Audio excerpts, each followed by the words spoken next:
for today's project, I want to show you what I am creating. This journal, this is my Strathmore 400 series watercolor journal that I'm doing all my my fairy tale artwork in, that are basically from willowing.org. They are from the fairy tale series and life book and all that. And so this whole book is going to be fairy tale characters. Just started working on it.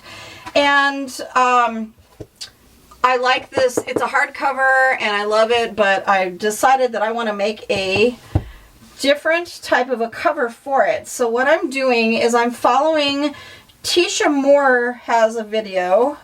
And she makes soft covers for her art journals, and she makes these little, she calls them pillows. You sew them and then see how it is quilted, because you hand quilt it with embroidery floss. That's the back side, which, you know, of course looks terrible, and I am going to cover that with something else. But you make these cute little pieces and then you hand quilt them, and then they come out, you know, nice and sturdy and really cool looking. And so I'm using some really beautiful scraps that were from my aunt that are like batik prints and all kinds of really beautiful materials. Look at this pretty material. And then I've quilted in the little lines here, and then I did a little applique sew on there of a printed out item. So here are my little puffs, and I'm going to put Teesha Moore, the link to Teesha Moore's video where she shows how to do this technique. I'm going to put the link below for her video so you can see all her beautiful pieced together quilted journal covers that she makes. They're gorgeous. They're really pretty. And this is basically the start of it. You take two different materials, the back and the front. You fill it with about an inch layer of fiber fill. And then you fold it over like this, so then the back side is shown on the front side, and you take your embroidery floss and you kind of do a whip stitch here to bring that back to the front and make a border. And then when that's done and you've got this nice little puffy little pillow thing, you take embroidery floss and you do little patterns and do some quilting, and it ends up being a flat piece. Like, see, it goes from being fluffy to thin once it's all quilted. And then you're going to sew them together. So what I'm going to do here is sew all these pieces. So that one's going to go on the spine. I'm going to sew these pieces together, and hers end up coming out being a soft floppy cover, but I'm going to use it on my hardcover journal. So I want to show you my process for how I'm taking her inspiration and I'm kind of making it my own, what I'm going to add to it, how I'm going to put it together, and then it's going to be a really fun cover for my Strathmore watercolor fairy tale journal. So stay tuned and I will show you the steps as I go along. Next piece is this one. I'm piecing them together. This one's going to go here. They're going to all get sewn together. And then I'm going to flip it over. This is going to wrap around the spine. Then I'm going to flip it over and do the pieces for the back. Once it's all done, then I'll show you my next step and then my idea for how to make it a cover for this hardcover journal. Okay, so I've made a few more of my little pieces and I've laid it out the way I want it. This is going to be the front cover of my journal, and it goes just barely over the edge, and you kind of have to line it up, and some of them will overlap each other, which is okay. It's really pretty. It adds interest. And so now what I'm going to do is take some needle and thread and stitch these pieces together just like this. I need to turn it over to be able to do the spine and the back of the book, and so I want this piece to be put together solid. So that's going to be my next step, is to just take needle and thread, do a little hidden whip stitch, stitch these little pieces so they stay together and are solid and then can be moved, and then I'll be able to flip the whole thing over and continue on to make the pieces for the spine and the back of the book.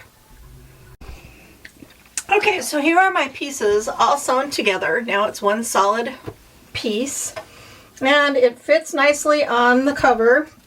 It's going to wrap around the book like this. I love it. It's really going to be pretty.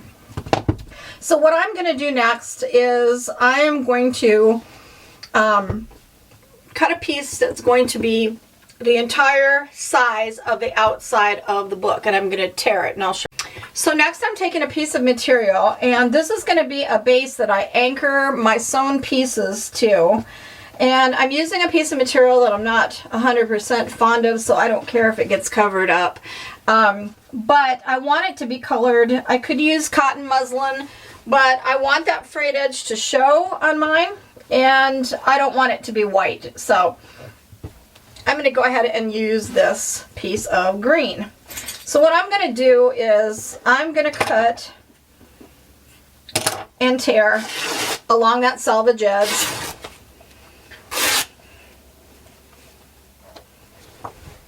And so now I have a corner. So I've got this edge, I've got this edge and this edge. So what I want to do is I want to wrap this around my book, holding this in place so that I know exactly where I need to make my cut and shred to make this fit my book. So I marked it with my finger, and I'm just going to make a little slit, and I'm going to tear. I like the frayed edges.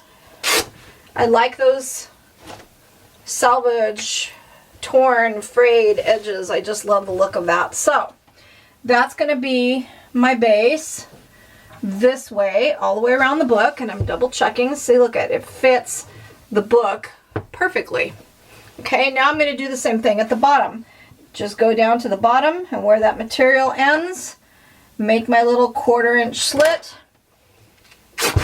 and tear. And what you end up with is a piece of material that'll fit the outside of your book. So there is how that goes. It fits here, it fits at the bottom, fits at the top. It wraps all the way around, fits the back perfectly. Make sure that it does before you go any further. Make sure it fits your book, and it does. So now what I'm going to do is I'm going to go iron and press that out, make it nice and flat. So here's my piece. It's ironed and pressed, so it doesn't have to be perfect, but now I just want to double check again and make sure that it fits on the book right. Which it does. It's absolutely perfect. See how it fits on the book. Okay, so now I'm going to put my book aside. And what I'm going to do is bring back this piece. Now, the back side, the wrong side of the material, is going to go face down on to the cover. So you want the good side facing up. And then I'm going to take this. This is my piece that I sewed together. That's going to be the front of the book. And I'm going to place it on here. And what this is going to do for me is this is going to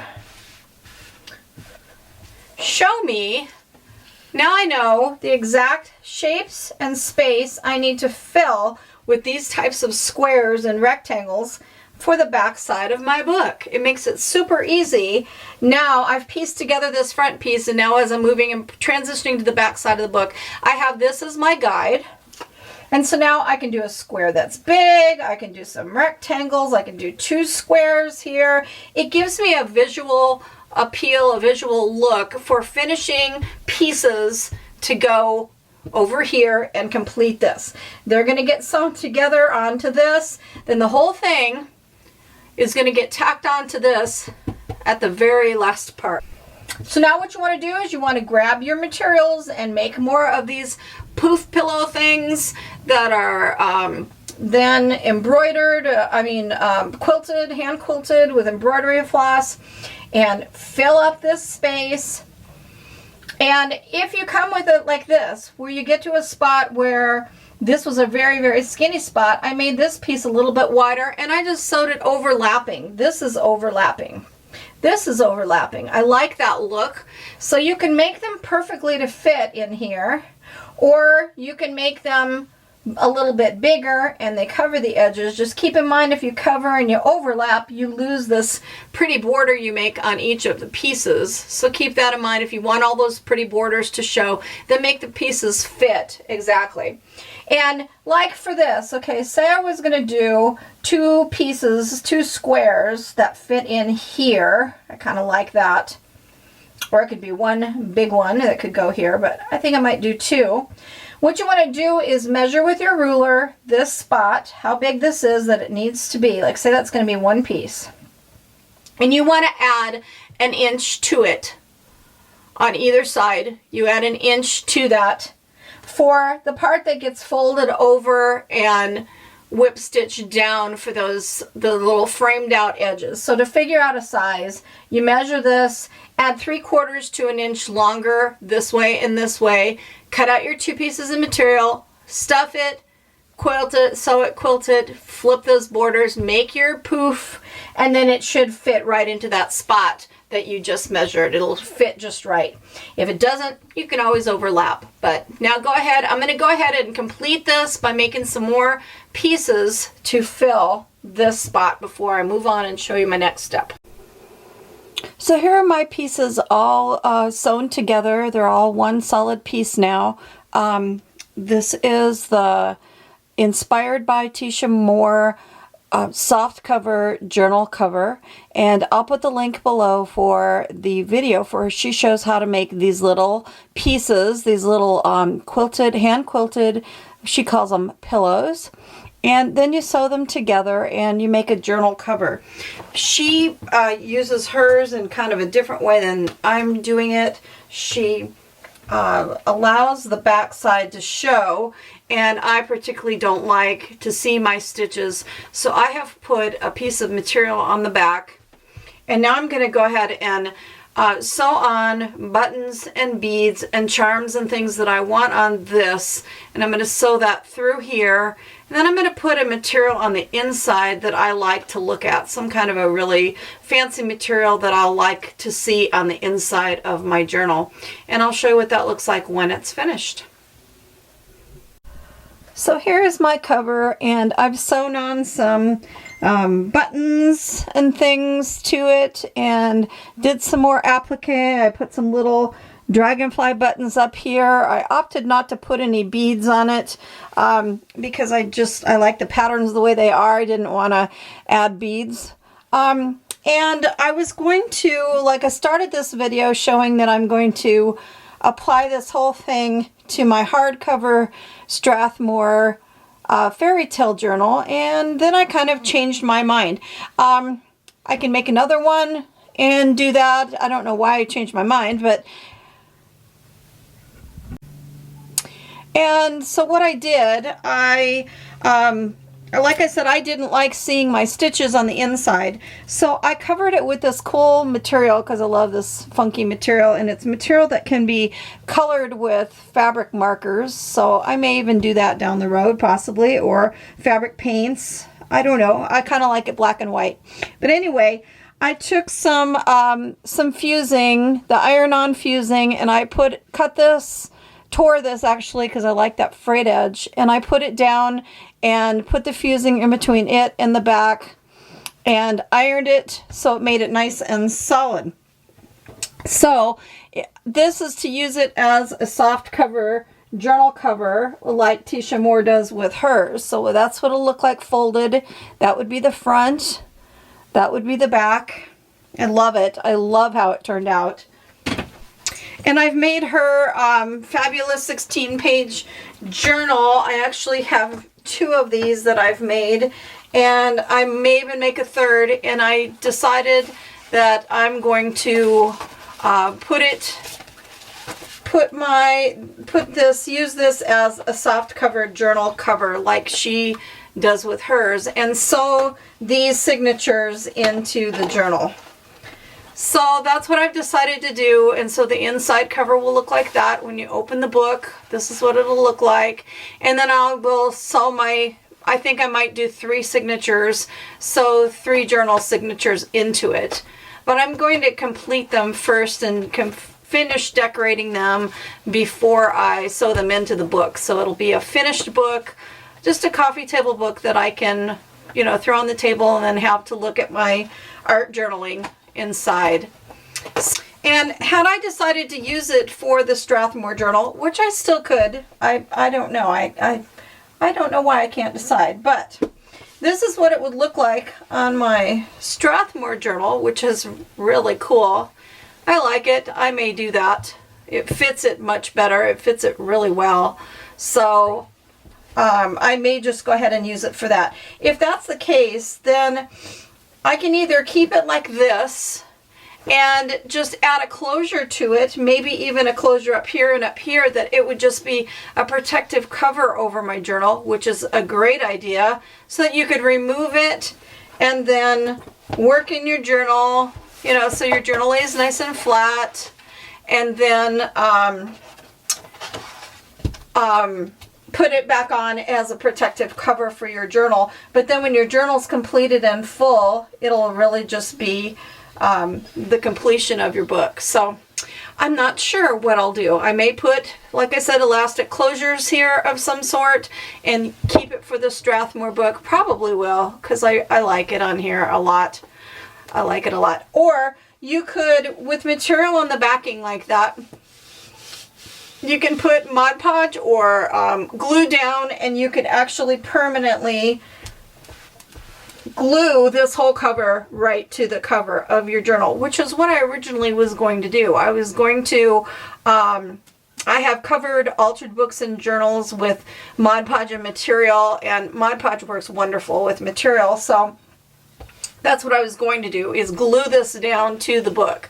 So then I made this inside cover, and I really love it, and I like seeing it, so I may go a different way, like I said, and make just loop closures and keep this on as a journal cover this way. But, and I also want to, I think I want to put the fringes and dangles and things down the back of it, like some of her journals show.